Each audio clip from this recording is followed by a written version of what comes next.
नमस्कार और स्वागत करते हैं हमारे खास बुलेटिन अपना उत्तर प्रदेश में। आप सबका आपके साथ मैं हूं ऋतिका पांडे और शुरुआत करते हैं बुलेटिन में कुछ खबरों की उत्तर प्रदेश से, जहां आपको बता दें बरेली के फतेहगंज पश्चिमी थाना पुलिस ने लूट और छिनैती में लिप्त 2 शातिर अपराधियों को मुठभेड़ के बाद गिरफ्तार कर लिया है। ये कार्रवाई 25 जुलाई की रात चेकिंग के दौरान हुई है। गिरफ्तार अभियुक्तों के नाम अख्तर सिंह और विकास सिंह है। बता दें दोनों संदिग्ध मोटरसाइकिल पर सवार थे और पुलिस द्वारा रोके जाने पर पुलिस पर फायरिंग कर दी। जवाबी कार्रवाई में एक बदमाश गोली लगने से घायल हो गया है। पुलिस ने मौके से 2 तमंचे, कारतूस, साथ ही 4300 रुपए नगद और लूटी गई मोटरसाइकिल और चोरी की अन्य सामान भी बरामद किए हैं। पुलिस के मुताबिक दोनों आरोपी लूट, चोरी और नकबजनी की कई वारदातों से पहले से ही वंचित है और उनके खिलाफ कई संगीन धाराओं में मुकदमे भी दर्ज है। बरेली से पवन शर्मा की रिपोर्ट। आज दिनांक 25/26 जुलाई की रात्रि में थाना फतेहगंज पश्चिमी जिला बरेली की पुलिस व बदमाशों के मध्य हुई मुठभेड़ के बाद 2 शातिर बदमाशों को गिरफ्तार किया गया है, जिनके नाम अवधेश सिंह सनाब स्वर्गीय विक्रम सिंह उम्र 24 वर्ष निवासी ग्राम सतुइया पट्टी थाना फतेहगंज पश्चिमी व विष्णु कश्यप सनाब सुरेश कश्यप उम्र 20 वर्ष निवासी ग्राम सतुइया पट्टी हाल निवासी सूर्य विहार कॉलोनी कर्मचारी नगर थाना इज्जत नगर जिला बरेली है। मुठभेड़ के दौरान पुलिस के द्वारा की गई आत्मरक्षार्थ फायरिंग में अवधेश सिंह के दाएं पैर में गोली लगी है। आज दिनांक 25/26 जुलाई की रात्रि में थाना फतेहगंज।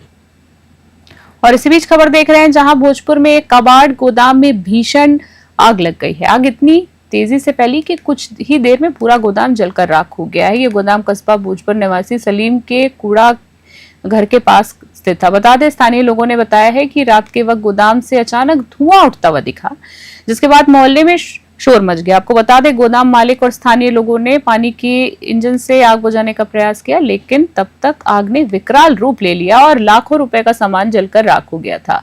प्रत्यक्षदर्शियों का आरोप है कि फायर ब्रिगेड की सूचना देने के बावजूद दमकल की गाड़ियां 2 घंटे देरी से मौके पर पहुंची, जिससे आग को समय रहते काबू नहीं किया जा सका। मुरादाबाद से ब्यूरो रिपोर्ट।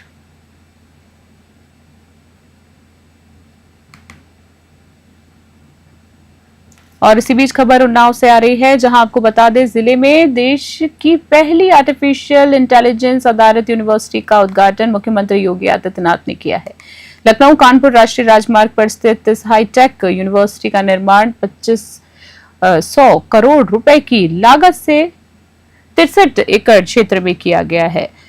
आपको बता दें उद्घाटन समारोह में योगी आदित्यनाथ ने कहा है कि कोई भी यूनिवर्सिटी, समाज या देश जो समय से तेज चलेगा वही प्रगति का द्वार खोलेगा। यूनिवर्सिटी शिक्षा में एक नई क्रांति लाने जा रही है। साथ ही से हमने मन से देश के युवाओं को प्रेरणा देते हुए कहा है, जहां अनुशासन खत्म होता है वहीं से दुशासन की शुरुआत होती है और दुशासन महाभारत का कारण बनता है। योगी ने बताया है कि यूपी सरकार अब 60 लाख युवाओं को स्मार्टफोन्स और टैबलेट दे चुकी है और अगला लक्ष्य 2 करोड़ छात्रों को तकनीकी रूप से सशक्त बनाना है। मुख्यमंत्री ने इस मौके पर उन्नाव की साहित्यिक और सांस्कृतिक और ऐतिहासिक विरासत का भी उल्लेख किया है। उन्होंने राजा राव रामबख्श सिंह को श्रद्धापूर्वक याद करते हुए इसे 1857 की क्रांति की ज्वाला की भूमि बताया है। उन्नाव से बोधराज सिंह की रिपोर्ट।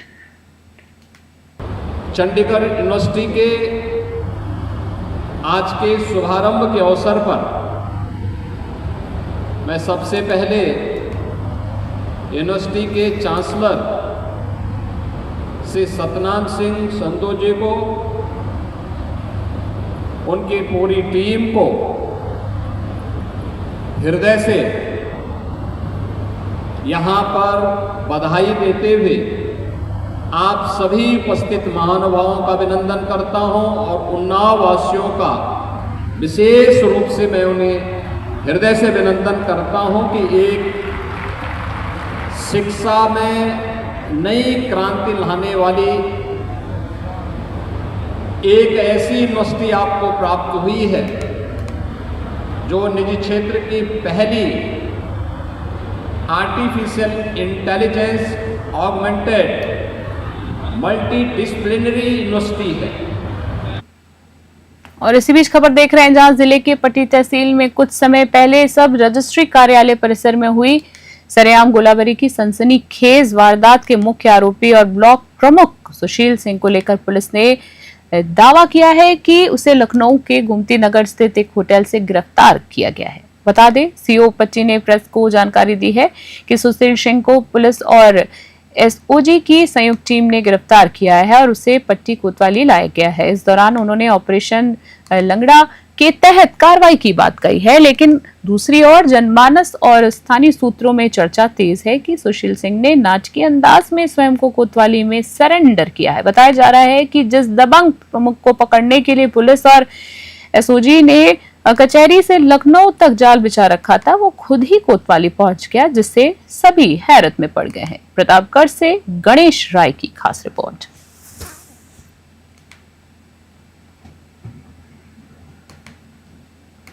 अंबेडकर नगर से खबर आ रही है बुलेटिन में, जहां आपको बता दें, जनपद में भूमाफियाओं द्वारा सरकारी चकमार्ग और नाली पर अवैध कब्जा कर लेने का गंभीर मामला सामने आया है। पीड़ित जावेद अहमद ने नायब तहसीलदार अकबरपुर को दिए शिकायती पत्र में आरोप लगाया है कि कांटा संख्या 516 को जाने वाला रास्ता साजिश के तहत बंद कर दिया गया है। आपको बता दें, ताकि खातेदारों को मजबूर कर उनकी जमीन औने पौने दामों में खरीदी जा सके। खबर आ रही है, जावेद अहमद का दावा है कि यह सब क्षेत्रीय लेखपाल की मिलीभगत से किया गया है। उन्होंने ये भी बताया है कि गाटा संख्या 1517 और 1518 की प्लांटिंग चकमार्ग और सरकारी नाली पर अतिक्रमण करते हुए की गई है। इसमें खाता संख्या 1516 के खातेदारों को भारी परेशानी का सामना करना पड़ रहा है। कुछ माह पूर्व नायब तहसीलदार डाटा ने लेखपालों की टीम गठित कर अतिक्रमण हटवाया था, लेकिन उनके तबादले के बाद क्षेत्रीय लेखपाल ने ना तो पिलर लगवाया, ना ही पुनः निशानदेही करवाई है, जिससे भूमाफियाओं ने दोबारा कब्जा कर लिया है। उन्होंने उच्च स्तरीय जांच की मांग करते हुए दोषियों पर कड़ी कार्रवाई और अतिक्रमण मुक्त चकमार्ग नाली को मूल स्थिति में बहाल करने की भी अपील की है। साथ ही आपको बता दें, जावेद अहमद पिछले 20 दिनों से कलेक्ट्रेट परिसर में धरने पर बैठे हुए हैं। अंबेडकर नगर से अहमद हसन की रिपोर्ट। लगातार बैठा हूँ। बसखारी में गाटा संख्या 493 और गाटा संख्या 494, जो कि सरकारी नाली और चकमार्ग है, जो गाटा संख्या 516 तक जाता है, जिसे भूमाफियाओं ने 517 और 18 में मिलाकर सरकारी नाली और चकमार्ग को बेच दिया है। और बेच दिए हैं, और बेचे इसलिए हैं कि ताकि 516 के किसानों को भूमाफियाओं को औने पौने दामों में बेचना पड़े। और जो 493 और 94 सरकारी चकमार्ग और नाली है, उसे 6 मीटर पूरब हटा दिए हैं, यानी मूल स्थान से सरकारी नाली और चकमार्ग को हटा दिए हैं। और इसमें मदद जो है कानून को सुनील यादव और लेखपाल जो है महेंद्र पटेल किए हैं। और इनकी एक ही मंशा है कि मेरा खेत का रास्ता रोक दिया जाए 516 गाटा संख्या का। यह आप देख सकते हैं कि ये 493-94 सरकारी नाली और रास्ता 516 जाता है, इसको हटा के 6 मीटर पूरब कर दिए हैं। और इसी बीच खबर देख रहे हैं, जहां आपको बता दें, एटा के सकरौली थाना क्षेत्र के ग्राम जालूखेड़ा में देर रात भीषण आग लग गई। जानकारी के अनुसार अज्ञात कारणों से एलपीजी सिलेंडर में आग लग गई, जिसके बाद सिलेंडर फट गया और पूरे मकान में आग फैल गई।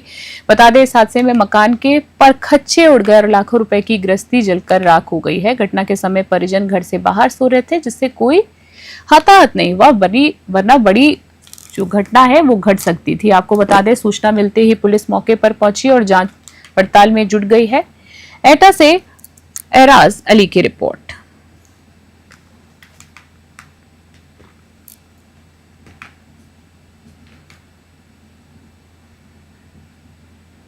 कानपुर पुलिस कमिश्नरेट के परिवार परामर्श केंद्र में टूटते हुए पति पत्नी के रिश्तों को जोड़ने का प्रयास किया जाता है।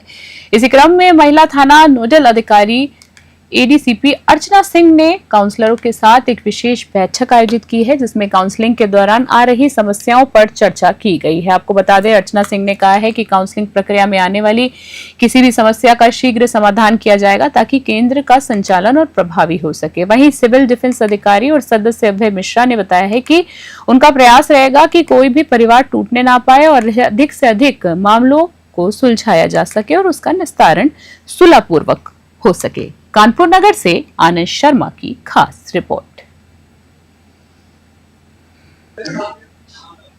परिवार परामर्श केंद्र की नई नोडल अधिकारी ने चार्ज लिया पिछले दिनों। उन्होंने जानना चाहा कि हमारे काउंसलर कैसे काम करते हैं, क्या उनको समस्याएं आती हैं और क्या उनका सुझाव है कि और इससे बेहतर हो सकता है, जो चल रहा है उससे ज्यादा बेहतर हो सके। इस विषय में वहीं सबसे परिचय लिया उन्होंने, जितने काउंसलर थे, और सब लेने के बाद परिचय उन्होंने अपना किस तरह से कार्य किया जाए, जिससे सुझाव उन्होंने अपने अनुभव हम लोगों को बताए। फिर उन्होंने हम लोगों की समस्याएं सुनी, हम लोगों ने बताया कि संबंध तामील होकर के नहीं आया, ये क्या हुआ, जो समस्याएं आती हैं वो हम लोगों ने बताया उसको। ये कानपुर कमिश्नरेट में जो परिवार का परामर्श केंद्र मेरा थाना कैंपस में चलता है, उसी में आज हम लोगों ने बैठक करी है। जो भी हमारे काउंसलर्स हैं, जो पारिवारिक समस्याएं होती हैं, उनके जो प्रार्थना पत्र होते हैं, उनके लिए काउंसलिंग करते हैं। आज उन सभी से हमने बैठक करी और समझा कि काउंसलिंग में क्या क्या दिक्कतें आती हैं, क्या क्या हम लोग और सुधार कर सकते हैं, जिससे जो परिवार जो टूट रहे हैं, बिखर रहे हैं, उनको हम लोग बचा सकें और ऐसे जिनमें मुकदमे की आवश्यकता है उनमें मुकदमा पंजीकृत कराया जा सके। खबर आ रही है जहां आपको बता दें, उब्रा वन प्रभाग द्वारा चलाए जा रहे वृक्षारोपण महाअभियान के अंतर्गत उब्रा रेंज के ग्राम पंचायत वैरपुटोला टेडी टेंट स्थित कंपोजिट विद्यालय में सहजन भंडार का आयोजन किया गया है। कार्यक्रम में ग्रामवासियों और बच्चों को सहजन के औषधीय गुणों और उसके महत्व की जानकारी दी। मुख्य अतिथि ग्राम प्रधान श्रीमती सुमन देवी एवं वन क्षेत्राधिकारी नीरज कुमार श्रीवास्तव ने एक पेड़ मां के नाम अभियान की जानकारी देते हुए अधिक से अधिक पौधारोपण और संरक्षण का आह्वान किया। इस अवसर पर सैकड़ों ग्रामीण और बच्चे उपस्थित रहे और उन्हें सहजन के पौधे वितरित किए गए। वन स्टाफ ने भी ग्रामीणों को प्रकृति के संरक्षण का संदेश दिया। सोनभद्र से संतोष ताहानी की रिपोर्ट। कानपुर नगर से खबर देख रहे हैं, जहां आपको बता दें, कानपुर ग्रामीण क्षेत्रों में लगातार हो रही बिजली कटौती से जनता परेशान है। इस समस्या को लेकर बिठूर विधायक अभिजीत सिंह सांगा ने गोविंद नगर स्थित दक्षिणांचल कार्यालय में बिजली विभाग के अधिकारियों के साथ बैठक की है। बता दें, विधायक ने ग्रामीणों की समस्याओं को विस्तार से रखते हुए बिजली आपूर्ति में सुधार की मांग की। उन्होंने कहा कि गांव में घंटों बिजली गुल रहना आम बात हो गई है, जिससे आमजन को काफी दिक्कतों का सामना करना पड़ रहा है। बैठक में मौजूद बिजली विभाग के अधिकारियों ने जल्द समाधान का भरोसा दिलाया है। वहीं स्थानीय लोगों ने इस पहल की सराहना की है और जल्द राहत की उम्मीद जताई है। कानपुर नगर से आनंद शर्मा की रिपोर्ट। देखिए, जैसा कि हम सबको जानकारी है, प्रदेश सरकार ने पूर्ण रूप से पूरे प्रदेश के लिए, चाहे एग्रीकल्चर लाइन हो चाहे डोमेस्टिक लाइन हो, बिजली उपलब्ध करा रही है। क्या कारण है? ट्रांसमिशन की गलती है कि नीचे से दिक्कतें आ रही हैं कि नीचे के स्टाफ से दिक्कतें आ रही हैं? उन दिक्कतों पर एक एक फीडर वाइज हम लोगों ने विस्तृत चर्चा की है। हमारे कानपुर क्षेत्र में, हमारे ग्रामीण क्षेत्र में, हमारी विधानसभा क्षेत्र में, घाटमपुर में, बिल्हौर में किस तरह बिजली सुचारू रूप से जा पाए, उस पर एक एक फीडर वाइज यहाँ पर चर्चा की गई है। जो छोटी मोटी समस्याएं आई हैं और जो अनियमितताएं भी पाई जाएंगी, उन पर भी कार्रवाई हो, इसके लिए आज मैं बैठक आयोजित की गई। क्या चीजें क्या सामने आई और क्या अधिकारियों को अपनी निश्चित रूप से देखिए, ये हमारे लिए हमेशा उपलब्धि का विषय रहा है। हमारा प्रदेश सरकार जब से 2017 में योगी जी मुख्यमंत्री बने और 2025 आते आते हम लोगों ने ऐसे ऐसे गाँव में बिजली पहुँचाने का काम किया है जहाँ पर बिजली नहीं। हमारी विधानसभा में 200 से ज़्यादा ऐसे गाँव थे जहाँ बिजली नहीं। सौभाग्य योजना से हम लोगों ने वहाँ पर बिजली पहुँचाने का काम किया, लेकिन किन्हीं वजहों से लोड भी बढ़ा है, गांव-गांव में कहीं ना कहीं खपत बढ़ी है।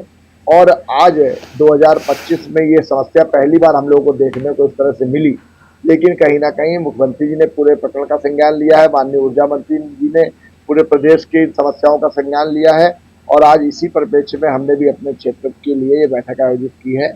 और एक एक फीडर वाइज यहाँ पर हमारे चीफ महोदय हैं, हमारे एक्शन लोग हैं, सबसे चर्चा हुई है। जो भी समस्याएं नीचे स्तर पर पाई जाएंगी उनको दूर किया जाएगा और फिर सुचारू रूप से अच्छी तरीके से बिजली उपलब्ध कराई जाएगी। और इसी बीच खबर देख रहे हैं, जहां आपको बताते हैं, एटा जिले के फिलवा थाना क्षेत्र के करमपुर धरमपुर गांव में पारिवारिक विवाद ने खौफनाक मोड़ ले लिया है। बताया गया है कि आरोपी अमर सिंह ने मामूली कहासुनी के बाद अपनी भाभी गीता और भतीजे सुखवीर को गोली मार दी है। घटना उस वक्त हुई जब अमर सिंह ने चक्की में टूटे पत्थर फेंकने पर विवाद शुरू कर दिया।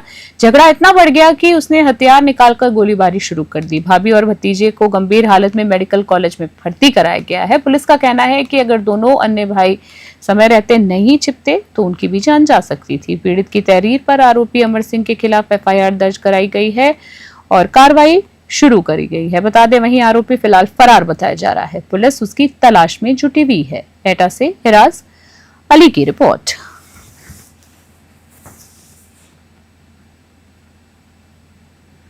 खबर देख रहे हैं जहां आपको बता दें, कानपुर में बढ़ते साइबर अपराधों को देखते हुए पुलिस लगातार जागरूकता अभियान चला रही है। संयुक्त पुलिस आयुक्त ने बताया है कि पूरे देश में तेजी से साइबर फ्रॉड के मामले बढ़ रहे हैं, जिसमें अब केवल ओटीपी नहीं बल्कि लिंक भेजकर भी ठगी की जा रही है।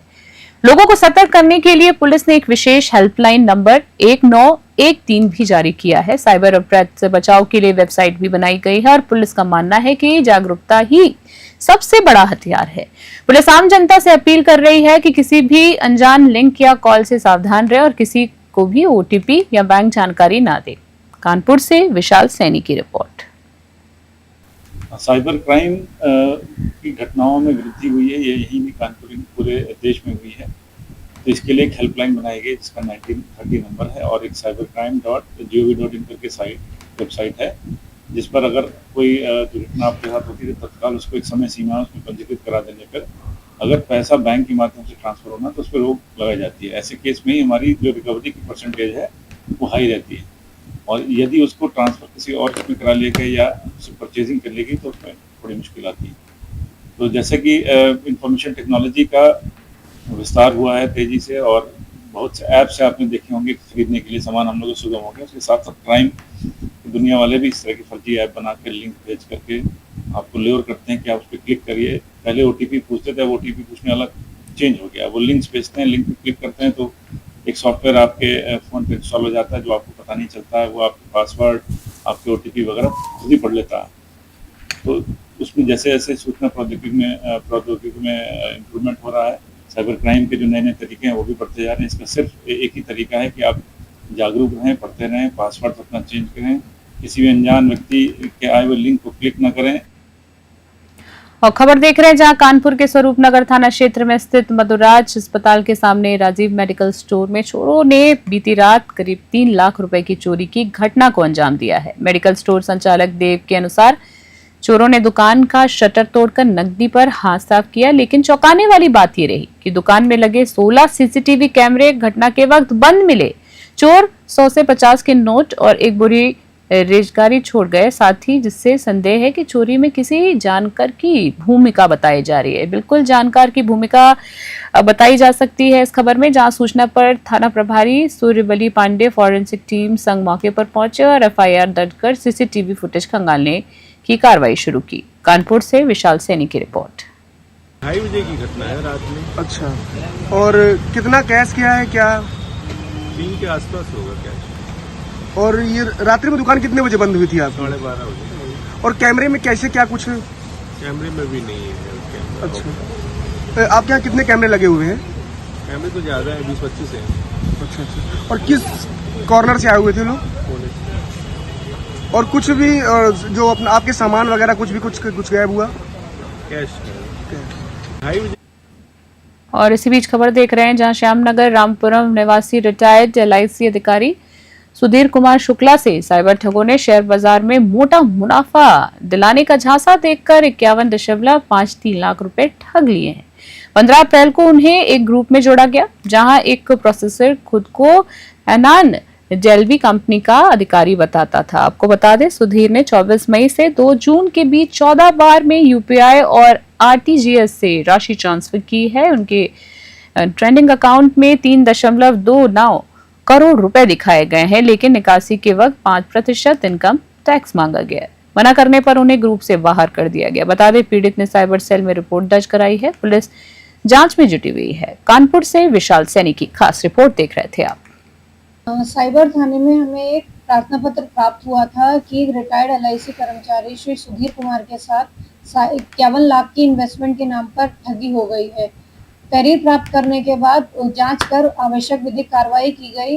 हमारे द्वारा 45/2025 मुकदमा अपराध संख्या पंजीकृत कर लिया गया है एवं अग्रिम विधिक कार्रवाई की जा रही है।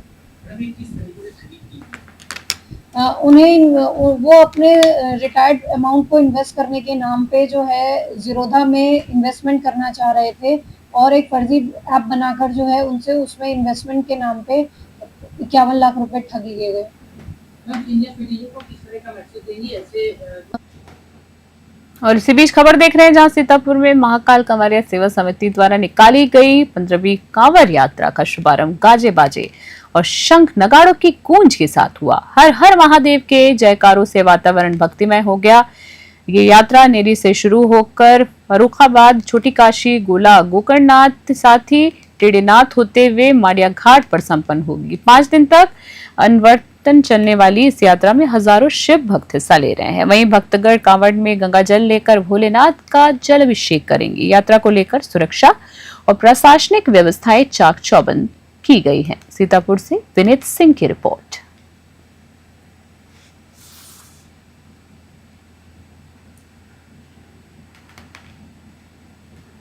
और इसी बीच खबर देख रहे हैं जहां NIEC डिग्री कॉलेज खुर्जा में अखिल भारतीय विद्यार्थी परिषद यानी ABVP के नेतृत्व में छात्रों ने जोरदार प्रदर्शन किया है।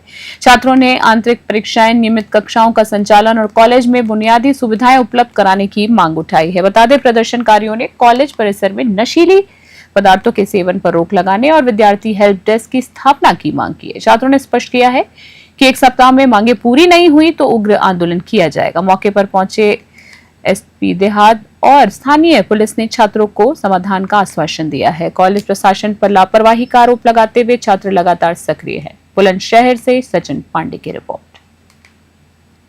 मैं विद्यार्थी परिषद में पूर्णकालिक कार्यकर्ता विभाग संगठन मंत्री के दायित्व पर हूँ।